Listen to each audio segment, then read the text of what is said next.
The kind of deals that make you boogie. This is the infamous Grubhub ad, Dancing Delivery. You've probably seen it by now, but if you haven't, it's pretty shocking. From the uncanny and unnatural movement of its animations to the eerily corporate and out-of-touch song choice, there's no doubt that the Grubhub ad is unusually cringy, even among other corporate advertisements. But what exactly makes it so hard to watch? And could you unknowingly be acting awkward and cringy in the real world? Researchers have discovered a phenomena called the halo effect, where people who made good first impressions, whether it was through their looks, social skills, or reputation, were found to experience more success throughout their life, whether it was financially, romantically, or with general life satisfaction. On the other hand, people who were less approachable had a more difficult time getting jobs, finding lovers, and reported lower overall levels of happiness. Better luck next time. In other words, these people are exactly who you don't want to be. But what exactly makes them so hard to like or respect? To be blunt, lying. Grubhub attempts to be impressive without actually being impressive. Let me explain. One of the first things you'll notice about the Grubhub ad is the in-your-face and exaggerated dancing. This is Grubhub's attempt at marketing to younger generations by imitating what's popular right now, TikTok dances. But unfortunately for Grubhub, their ad comes off as just that, a cheap imitation created by marketers who don't really understand the trend, all for the sake of getting you to download their app. It's obvious that Grubhub is being disingenuous. Doing and failing at something without trying to impress others is fine. As long as somebody is honest with themselves and others, it's seen as acceptable. Putting real and honest effort into something is fine too. But trying too hard to be something you aren't can ruin your reputation. You know, doing my thing. Yeah. I was raised in the mud. Yeah, I came from the mud, bro. Luckily, if you found Grubhub's ad at least a little awkward or cringy, then you're most likely EEE, or easily empathetically embarrassed. Empathy is the ability to feel what others feel or will feel in a given moment or circumstance. The more EEE someone is, the harder it is for them to sit through other people's cringe-inducing moments, even fictional ones like in cringe comedy or cartoons. Researchers found that being more easily embarrassed does not correlate to being more easily embarrassed yourself. Instead, it's linked to being more empathetic, which is extremely important because it allows you to be self-conscious of your actions, cooperate with others, and help you in building alliances.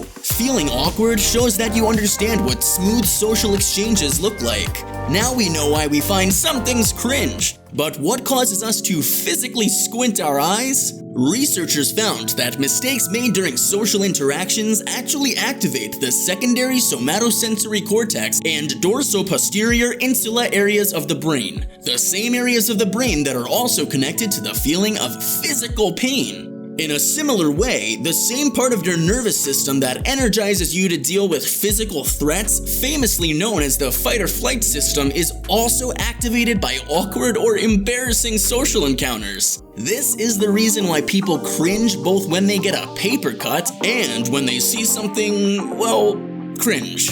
It's also the reason why people can freeze up or start to feel physical symptoms during socially risky scenarios like speaking in front of a group of people or meeting someone on a first date. I'm sure you know what it feels like. Awkward silence. Your blood pressure rising, causing you to overheat and sweat.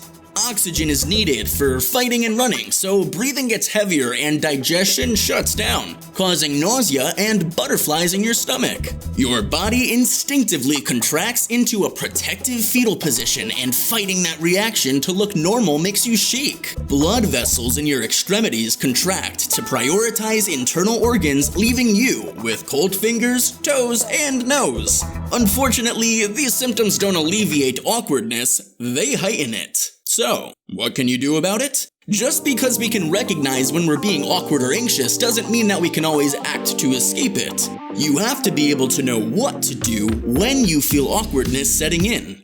Just do it! One of the best ways to calm social anxieties is by a simple change of perspective. American author David Wallace once said, "You wouldn't worry so much about what others think of you if you realized how seldom they do." As hard as it may be to believe, other people don't really think about you as much as you believe. They're worried about themselves, what you think about them, and more importantly, what they think about themselves. Another old piece of advice tells us that when you're young, you worry about what other people think about you. When you're middle-aged, you stop worrying about what other people think about you, and then finally, as you approach old age, you realize that they were never thinking about you in the first place. That's cool and all, but what can you actually do? One of the most common ways awkwardness can set in is when you run out of things to say. Your mind goes blank and an awkward silence sets in. Former Late Show host and comedian Craig Ferguson is one of the best at the art of improv and never running out of things to say. Instead of having pre-written interview questions and rehearsed jokes, most of his show revolved around him winging a conversation with each guest. Other notable celebrities like Joe Rogan, Robert Downey Jr., and Russell Brand do the same thing. Here's how you can do it too. Number 1, start with a compliment. This isn't something you have to do, but it helps start the conversation with a positive vibe. There's a ton of potential compliments you could give someone. His dad and mommy are rich. If I had a body like his, I'd be an underwear model for Abercrombie and Fitch. But if you're struggling to find one, there's 3 easy types you can focus on: their work, their energy, or a non-romantic physical compliment. With those 3 options, you should be able to compliment almost anyone you meet. Here's a quick example of each. Q&As recently have been amazing on Instagram. One of the most impactful advice is in trading ever, I think I've ever had, is what you said about structure. Is hot sauce a part of the bright arts or a part of the dark arts? I thought it was a lot darker than I thought it was going to be a lot darker, man. I think you really brighten it up, man. Thank you, Theo. I do wear a hat on the show. Yeah, which is a shame because you've got such a lovely head. People make 3 common mistakes when giving compliments. The first is making the compliment too sexual. Second is making a compliment you don't mean, which makes you seem deceptive. The third is dwelling on the compliment. A compliment is great, but you'll want to transition out of it fairly quickly, especially with people who tend to receive a lot of them. The next step is transitioning from an introduction into an interesting conversation. It's one of the hardest parts of small talk, and the best way to do this is by finding topics of mutual interest. This can be hard to do if you're not sure how. In fact, most people actually get this step wrong and ask boring question after boring question. It's why most small talk tends to go a little something like this. You know. What kind of things will you be doing now that you're not on the show? I don't know, really. I have no plan.